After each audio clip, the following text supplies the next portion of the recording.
Assalamualaikum warahmatullahi wabarakatuh.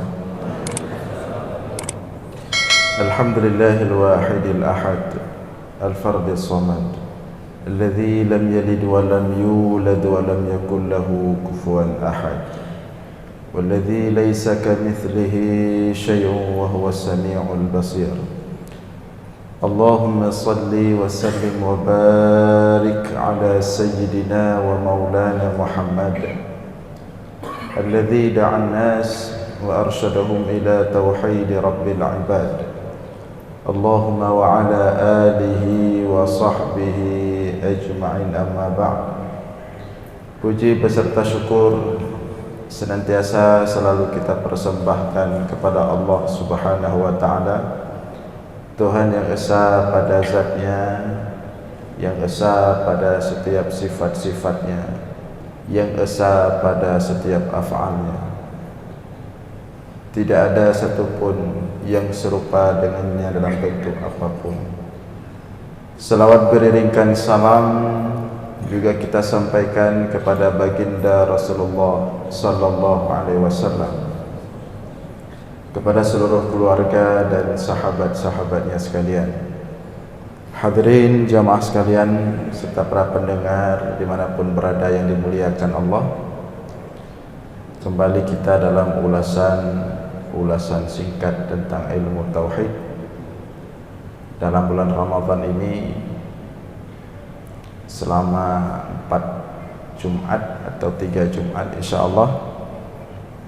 Setiap subuh Jumat selama Ramadan kita akan mengkhususkan pembahasan tauhid kita tentang Al-Quran. Dikarenakan yang pertama sekali bahwa Al-Quran adalah sumber tauhid terbesar. Al-Quran adalah sumber utama tentang ketauhidan, baik kepada Allah maupun kepada para rasul. Maka di dalamnya tercantum semua teori ketauhidan, baik itu tentang ilahiyat atau ketuhanan, maupun tentang an-nubuwat atau kenabian. Makanya orang yang membaca Al-Quran, dia dapat dua sekaligus. Dia dapat Allah dan dia dapat Rasulullah. Orang yang merindukan Allah, maka bacalah Al-Quran. Di dalamnya ada Allah, di dalamnya ada sifat-sifat Allah, di dalamnya ada asma, nama-nama Allah, di dalamnya ada ma'rifat, perkenalan terhadap Allah. Demikian juga barang siapa yang rindu kepada Rasulullah sallallahu alaihi wasallam, bacalah Al-Quran.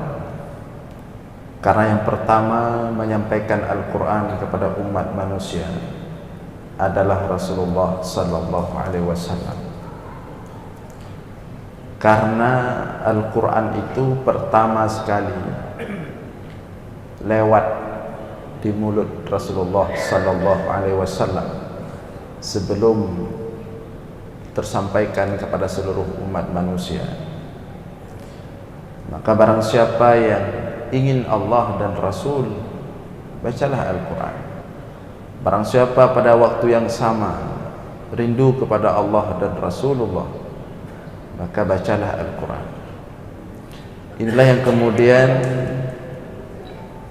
membuat kita ketika ingin mengkaji tauhid, mempelajari tauhid, maka rujukan utamanya adalah Al-Quran, baik itu tentang Allah atau ilahiyat maupun tentang Rasul atau nubuat. Yang kedua, bulan Ramadan sebagaimana sudah kita maklumi bersama adalah bulannya Al-Quran. Syahrul Ramadhan alladhi unzila fihi Al-Quran.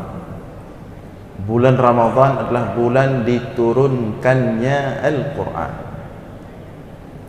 Bisa kita katakan antara bulan Ramadan dengan Al-Quran bagaikan dua sisi mata uang yang tidak bisa dipisahkan yang satu dengan yang lainnya. Al-Quran, Ramadan identik dengan Al-Quran, sebagaimana Al-Quran identik dengan Ramadan. Orang yang melewati Ramadan tanpa Al-Quran, maka tidak lengkap Ramadannya, ya. Karena Al-Quran diturunkan di bulan Ramadan. Demikian juga sebaliknya, orang yang bersama Al-Quran tapi tidak menikmati Ramadan, dia juga tidak lengkap kebersamaannya dengan Al-Quran. Sehingga siapapun yang masuk bulan Ramadan, maka seharusnya ia juga pada waktu yang sama hendaklah membersamai dirinya dengan Al-Quran, baik itu mendengar atau membaca atau menghafal atau bahkan belajar untuk membaca Al-Quran yang benar. Orang yang masuk Ramadan tapi tidak bersama Al-Quran, tidak pernah membacanya, tidak suka mendengarnya, apalagi menghafalnya, ini aneh, ini ironi. Padahal dia tahu Ramadan itu tidak bisa terlepas daripada Al-Quran. Puncaknya Ramadan adalah Lailatul Qadar, sedangkan Lailatul Qadar itu merupakan puncak turunnya Al-Quran, duf'ah wahidah, sekali turun dari Lauhul Mahfuz ke Baitul Izzah. Maka inilah dua alasan yang kemudian menjadi penting di bulan Ramadan ini. Kita sering berbicara tentang Al-Quran, kita banyak berbicara tentang Al-Quran, sehingga insya Allah dalam 4 Jumat atau 3 Jumat dalam Ramadan ini kita akan terus berbicara tentang Al-Quran. Yang pertama sekali untuk subuh ini kita akan berbicara bagaimana fase atau proses turunnya Al-Quran itu. Kemudian nanti di pertemuan Jumat berikutnya kita akan berbicara tentang kedudukan atau nilai keistimewaan Al-Quran. Kemudian berikutnya tentang mukjizat Al-Quran. Kemudian berikutnya, kalau ada waktu lebih, kita akan berbicara tentang pahala atau fadilah bagi orang yang selalu mulazamah atau bersama Al-Quran. Yang pertama kita akan melihat bagaimana proses Al-Quran itu turun. Setidaknya ada 3 fase proses Al-Quran itu turun sampai ke Rasulullah sallallahu alaihi wasallam. Fase yang pertama, Allah turunkan Al-Quran ke Lauhul Mahfuz. Hal tersebut sebagaimana Allah sebutkan dalam Al-Quran sendiri, bal huwa Qur'anun Majid fi Lauhim Mahfuz. Bal huwa Qur'anun Majid, dia adalah Al-Quran Majid yang sangat agung, lagi mulia. Fi Lauhim Mahfuz, dia diletakkan, ya, diturunkan oleh Allah, diletakkan oleh Allah fi Lauhim Mahfuz, di Lauhul Mahfuz. Apa itu Lauhul Mahfuz?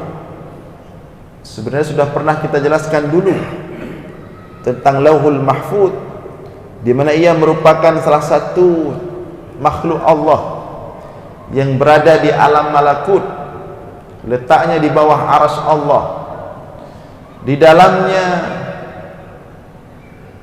berkumpul seluruh catatan takdir yang telah Allah gariskan, yang telah Allah catat untuk setiap apapun yang akan terjadi di alam ini, tanpa terkecuali, baik yang sudah terjadi maupun yang sedang terjadi ataupun yang akan terjadi, semuanya sudah tercatat, yang kita sebut dengan takdir. Di mana terletak catatan itu? Letaknya di Lauhul Mahfuz. Secara bahasa, Lauhul Mahfuz itu yang pertama lauh. Lauh itu lauhah, artinya lembaran, atau bisa juga kita sebut dengan papan, pokoknya tempat menulis sesuatu. Lauhah, lauhun, tempat menulis sesuatu. Tempat ditulis apa? Tempat ditulis seluruh takdir Allah. Sebagaimana Allah perintahkan kepada Al-Qalam, inna awwala ma khalaqallahu al-qalam, sesungguhnya yang pertama Allah ciptakan adalah Al-Qalam. Setelah Allah ciptakan Al-Qalam, pena, faqala lahu uktub, Allah katakan kepada pena, tulislah. Kemudian pena bertanya, madza aktub, wahai Allah, apa yang harus aku tulis? Uktub maqadira kulli syai', tulislah seluruh takdir. Maka pena menulis seluruh takdir. Di mana itu ditulis? Fi lauhim mahfuz, dalam lembaran-lembaran lauhah tadi, lauh. Kemudian apa makna mahfuz? Mahfuz artinya yang terjaga. Artinya tidak ada satupun makhluk yang mampu menjangkau lauhah tersebut, catatan takdir tersebut, tidak ada yang tahu kecuali Allah. Itu makna mahfuz, terjaga. Malaikat pun tidak bisa menjangkau ke situ tanpa terkecuali. Yang bisa menjangkau ke situ hanya Allah yang menciptakan Lauhul Mahfuz itu sendiri. Maka disebut dia mahfuz, yang terjaga. Letaknya di bawah arsy Allah. Kesitulah pertama Al-Quran itu Allah turunkan. Bal huwa Qur'anun Majid fi lauhim mahfuz. Jadi kesitulah pertama kalam Allah itu Allah letakkan, Allah turunkan. Kemudian fase kedua, dari Lauhul Mahfuz kemudian Allah turunkan ke Baitul Izzah, ya, ke Baitul Izzah. Apa itu Baitul Izzah? Para ulama mencoba membahas apa itu Baitul Izzah, tapi tidak ada satupun di antara ulama yang bisa memastikan dengan pasti. Yang pertama, di mana letak Baitul Izzah itu dan bagaimana bentuknya. Mereka hanya mampu menjelaskan bahwa Baitul Izzah itu satu rumah atau satu tempat yang letaknya itu di langit dunia, fi sama'id dunia, di langit dunia. Tapi di mana letaknya itu secara pasti, bagaimana bentuknya, hanya Allah yang tahu. Namun kesitulah fase Al-Quran, fase kedua Al-Quran diturunkan dari Lauhul Mahfuz ke Baitul Izzah. Nah, proses turun Al-Quran dari Lauhul Mahfuz ke Baitul Izzah, inilah yang kita sebut dengan turunnya Al-Quran di bulan Ramadan.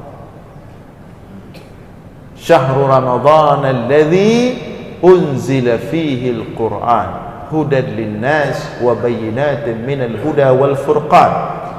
Bulan Ramadan adalah bulan turunnya Al-Quran.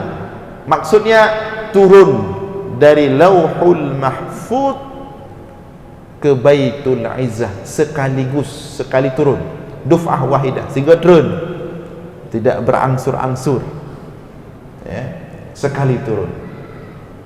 Siapa yang menurunkannya? Juga demikian, Allah. Dari Lauhul Mahfuz ke Baitul Izzah sekali turun. Dan inilah juga yang dimaksud dengan turunnya Al-Quran pada malam Lailatul Qadar. Inna anzalnahu fi Lailatul Qadar, sesungguhnya kami telah menurunkan Al-Quran itu pada malam Lailatul Qadar. juga duf'ah wahidah, sekali turun semuanya.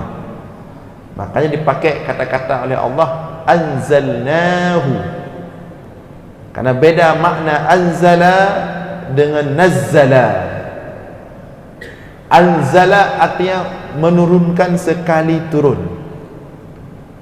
Kalau nazzala menurunkan sedikit-sedikit, menurunkan sedikit-sedikit.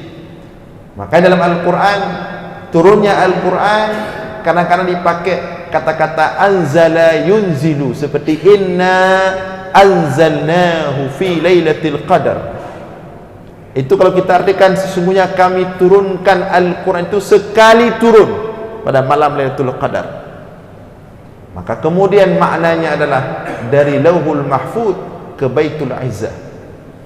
Tapi kadang-kadang dalam Al-Quran, kata-kata turun Al-Quran itu dipakai dengan nazzala yunazzilu, seperti firman Allah tanzilu rabbil alamin.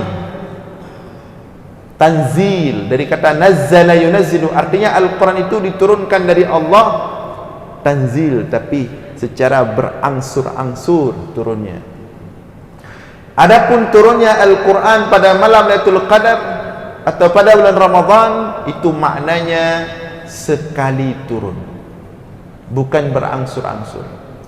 Tetapi tidak ada satupun ulama yang bisa memastikan kapan malam Lailatul Qadar yang mana, maksudnya yang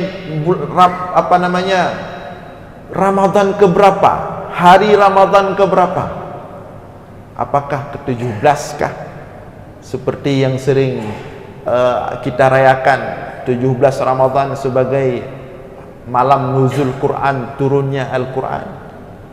Apakah malam-malam ganjil 20 ke atas kah, atau bahkan mungkin 10 awal Ramadan, atau 10 kedua. Nah, ini tidak ada yang tahu kapan pastinya, ya. Namun perayaan nuzul Al-Quran diputuskan untuk dirayakan oleh kebanyakan umat Islam itu 17 Ramadan. Tapi apakah 17 Ramadan itu benar-benar malam turunnya Al-Quran? Wallahu a'lam bishawab. Yang pasti malam Lailatul Qadar. Dan kapan malam Lailatul Qadar ketika Al-Quran itu turun? Apakah di 10 awal, apakah di 10 kedua, atau di 10 ketiga? Ini tidak ada yang tahu kecuali Allah. Itu yang kedua. Fase yang kedua, proses turun Al-Quran dari Lauhul Mahfuz ke Baitul Izzah. Kemudian fase yang ketiga, turun Al-Quran dari Baitul Izzah, baru kemudian ke Rasulullah sallallahu alaihi wasallam. Hal itu sebagaimana Allah sebutkan, nazala bihi ruhul amin ala qalbika litakuna minal munzirin bilisanin arabiyyin mubin. Baru kemudian dari langit dunia, dari Baitul Izzah, nazala bihi ruhul amin, diturunkan oleh Jibril. Baru itu tugas Jibril. Dari Baitul Izzah, nazala bihi ruhul amin, Jibril menurunkan Al-Quran tersebut secara berangsur-angsur. Kemana diturunkan oleh Jibril? Ada qalbika, ke hati Nabi Muhammad sallallahu alaihi wasallam. Jadi sebenarnya bukan ke telinga Rasulullah, tapi ke hati. Ala qalbika, ke hatimu wahai Muhammad, bukan ke telingamu, ke hatimu.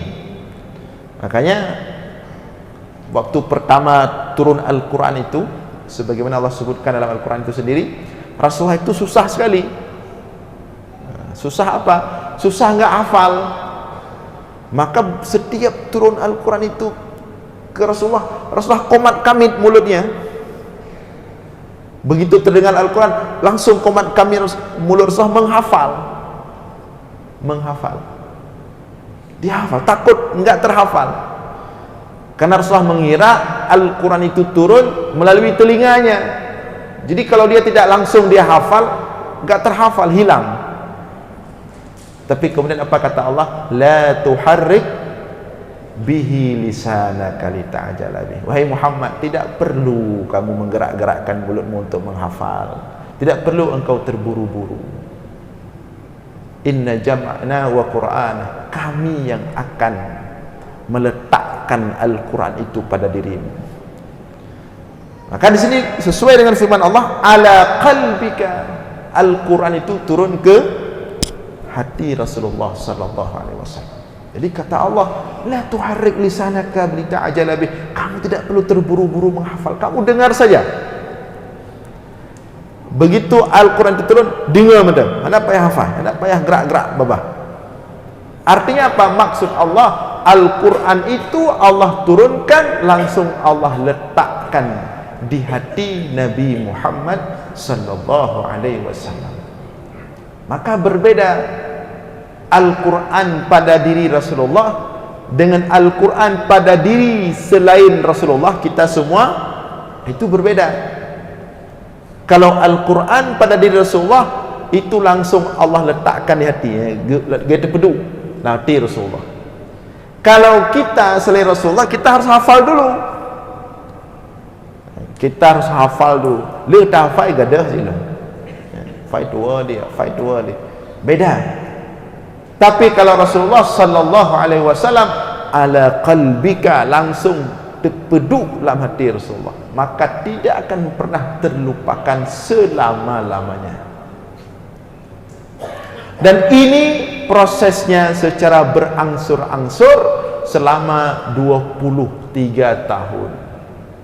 10 tahun di Mekah, 13 tahun di Madinah. 23 tahun Al-Quran turun secara berangsur-angsur kepada Rasulullah dari malaikat Jibril. Itu yang ini kita sebut dengan fase yang ketiga. Tiga fase ini prosesnya suci. 3 fase ini prosesnya suci. Tidak ada noda sedikit pun. Yang pertama, tanzilu Rabbil Alamin, dari Allah ke Lauhul Mahfuz. Allah Maha Suci. Allah turunkan kalamnya ke Lauhul Mahfuz. Lauhul Mahfuz makhluk suci. Dia berada di alam malakut. Dari Lauhul Mahfuz ke Baitul Izzah, itu tempat yang suci. Dari namanya saja Baitul Izzah, rumah yang penuh keagungan. Kemudian dari Baitul Izzah diturunkan oleh Jibril, makhluk malaikat yang paling suci. Kemudian oleh malaikat Jibril diletakkan ke hati Nabi Muhammad sallallahu alaihi wasallam. Tidak ada daging yang lebih suci di muka bumi ini melebihi hati Rasulullah sallallahu alaihi wasallam. Maka Allah katakan, dari Allah letakkan Lauhul Mahfuz, dari Lauhul Mahfuz ke Baitul Izzah, dari Baitul Izzah dibawa Jibril, oleh Jibril dibawa ke hati Rasulullah SAW. Itulah makna firman Allah, la yamassuhu illal mutahharun. Sampai pada proses itu Al-Quran tidak disentuh kecuali oleh makhluk-makhluk yang suci. Maka tidak patut kemudian truk batanya kataman Al-Quran hana izmayang. Tidak layak kemudian ketika Al-Quran itu sampai kepada kita, dia tidak terjaga kesuciannya. Maka kemudian siapapun yang memegang Al-Quran hendaklah menjaga kesuciannya. Siapapun yang membaca Al-Quran hendaklah menjaga kesuciannya. Siapapun yang menanggung Al-Quran, membawa Al-Quran, hendaklah dia menjaga kesuciannya. Karena dari proses dia turun 3 fase tadi, semuanya proses la yamassuhu illal mutahharun, tidak disentuh kecuali oleh makhluk-makhluk Allah yang suci-suci semuanya. Itu keagungan Al-Quran. Kemudian oleh Jibril ketika dibawa ke Nabi Muhammad itu dalam berbagai bentuk. Jadi wahyu itu disampaikan oleh Jibril kepada Rasulullah itu dalam rupa Jibril yang berbagai macam bentuk, ya. Ada kadang-kadang Jibril menyampaikan wahyu itu kepada Rasulullah, Jibril datang dalam bentuk aslinya, rupanya yang asli. Itu yang pertama sekali, atau wahyu yang kedua setelah di Gua Hira, setelah turun surah Al-Alaq itu 5 ayat pertama.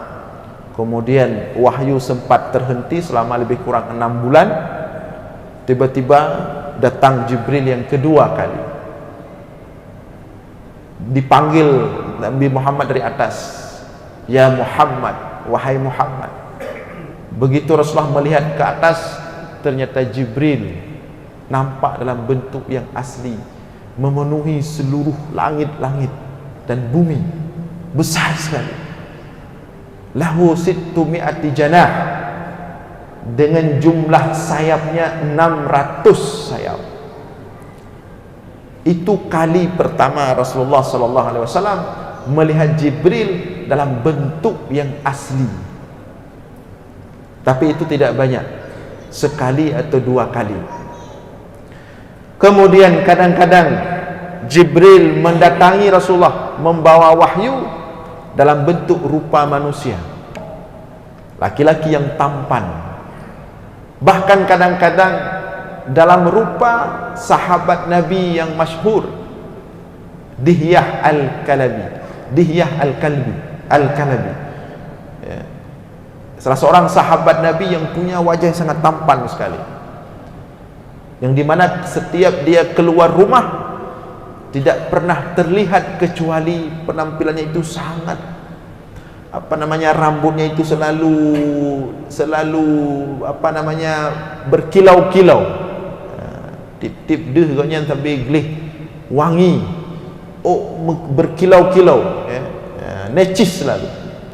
Jibril pernah datang kepada Rasulullah dalam bentuk Dihyah Al-Kalabi, dalam bentuk manusia.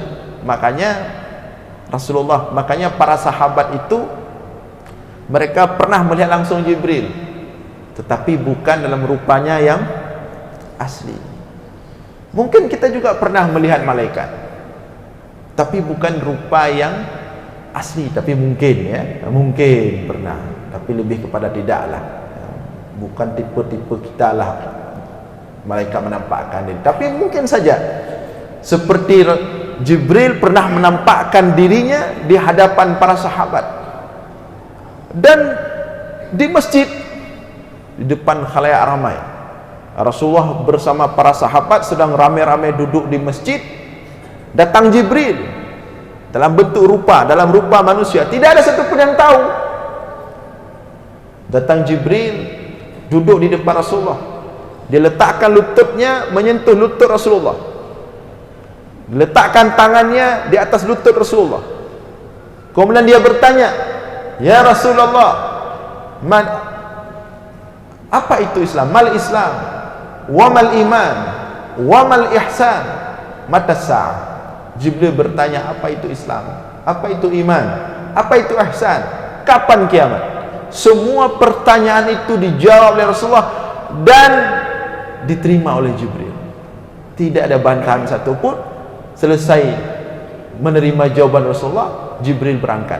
Selesai Jibril berangkat, Rasulullah mengatakan, tahukah kalian siapa yang barusan datang?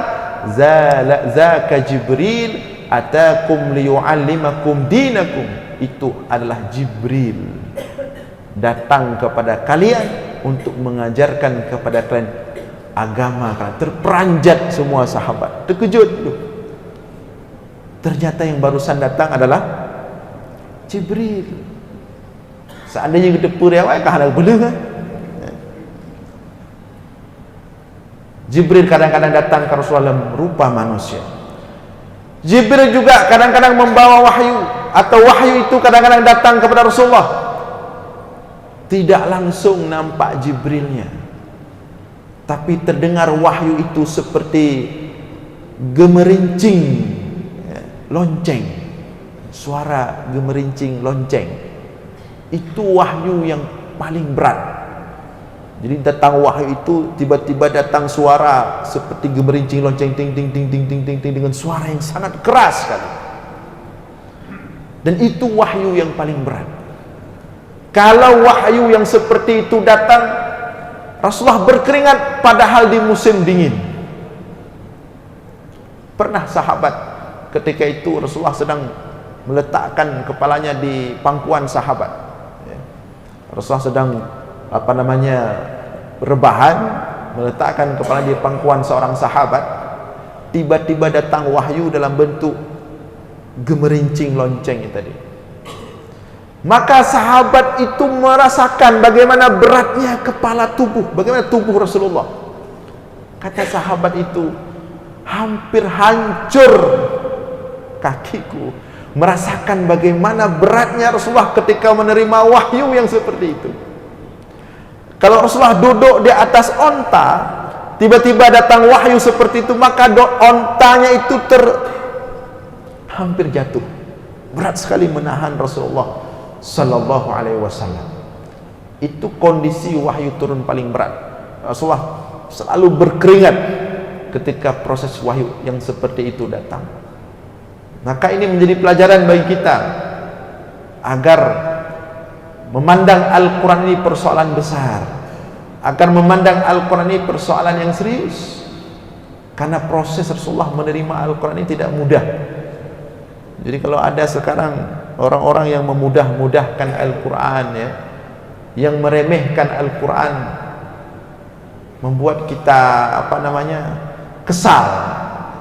Seandainya dia tahu bagaimana proses Al-Quran itu turun, maka dia tidak akan membuat Al-Quran seperti itu. Dan hari ini terjadi. Banyak orang-orang yang ketika Al-Quran itu dibacakan, tapi dia asik sendiri, asik berbicara, asik dengan kesibukannya. Al-Quran dibacakan. Ini yang sering kita protes di acara-acara, di kenduri-kenduri, di pesta-pesta, ya. Orang-orang yang menjadikan Al-Quran sebagai pelengkap kenduri dia. Dia buat kenduri, dia buat pesta, dia undang qari yang baca Al-Quran. Kemudian disuruh duduk di satu pojok, qari 1-2 orang baca dia Al-Quran. Dari jam 10 pagi dia baca sampai jam 2 siang. Dia capek tarik-tarik surah Al-Qurannya. Tamu-tamu yang datang makan, ngomong, ngobrol, sibuk dengan piring. Ini orang-orang seperti ini, saya rasa kalau dia merenungi betul bagaimana proses Al-Quran itu turun, dia tidak berani berbuat seperti itu. Ya, setingkat gecik saja ngomong, kasih kata sambutan di sebuah acara kampung itu, semua kita mendengar. Hanya je karu-karu gecik dengar berhabar baik karu-karu lah dengar apa. Itu tingkat kecil. Apalagi kalau sambutan wali kota, sambutan gubernur, sambutan presiden, semua terdiam. Peralai pupu kena pegah tu. Begitu Al-Quran dibacakan, banyak orang hari ini santai saja. Padahal dia lupa, dia lalai bahawa yang sedang dibacakan itulah kalam Allah, kalam langsung dari Allah, qadim. Dia bukan makhluk, dan proses turunnya kepada Rasulullah SAW juga tidak mudah, tidak ringan, berat sekali diterima oleh Rasulullah, berat prosesnya. Maka oleh karena itu, di antara memuliakan Al-Quran, di antara mengagungkan Al-Quran, maka jaga, hidupkan Al-Quran, bacakan Al-Quran di tempat di mana dia dimuliakan, di tempat di mana dia dihormati. Ini sekarang juga lagi musim, karena ada 1-2 pengalaman orang tanam sesuatu, hidupin Al-Quran. Ternyata begitu dihidupin Al-Quran, tanamannya itu subur, hidup, tumbuh. Maka kemudian yang lain ikut di kebun-kebun bunyi dihidupkan Al-Quran, biar tanamannya subur tumbuh. Dia pikir Al-Quran itu diturunkan untuk tanaman dia. Pikirnya Al-Qurannya ke kebun kau. Salah kaprah dia. Ini pemahaman seperti ini bahaya sekali. Kalau seandainya Al-Quran itu dihidupkan di masjid, kebetulan suaranya itu melewati kebun dia, kemudian membuat kebun dia itu subur, tumbuh, bagus, alhamdulillah. Tapi apakah kemudian dengan seperti itu setiap orang punya kebun, hidupkan Al-Quran di kebunnya agar tumbuh subur? Di mana diletakkan logikanya itu? Di mana dipakai hatinya? Al-Quran tidak diturunkan untuk kebun dia. Maka ini perlu diperhatikan. Ya. Ada orang-orang hari ini seperti itu. Ya. Di bisnis dia itu dengan sembarangan. Nah. Seperti orang juga yang lebih memfokuskan Al-Quran untuk orang mati, padahal Al-Quran diturunkan untuk orang hidup. Itulah beberapa fenomena Al-Quran hari ini yang ditempatkan tidak pada tempatnya, yang diletakkan tidak pada tempatnya, yang tidak mendapatkan lagi kemuliaannya. Maka oleh karena itu, melalui penjelasan ini, bagaimana proses Al-Quran itu turun, mulai daripada Allah sampai ke Lauhul Mahfuz, kemudian ke Baitul Izzah, kemudian kepada Nabi Muhammad sallallahu alaihi wasallam, membuat kita mengerti dan paham betul bagaimana kedudukan, kemuliaan, keagungan Al-Quran, dan kita harus memperlakukan Al-Quran dengan keagungan dan kemuliaannya. Hadirin jamaah sekalian yang dimuliakan oleh Allah, inilah gambaran singkat tentang bagaimana proses Al-Quran itu turun. InsyaAllah subuh Jumat yang akan datang kita akan berbicara tentang kedudukan atau mukjizat Al-Quran. Mudah-mudahan ada manfaat. Aqulu qawli hadza wastaghfirullah li wa lakum. Wassalamu alaikum warahmatullahi wabarakatuh.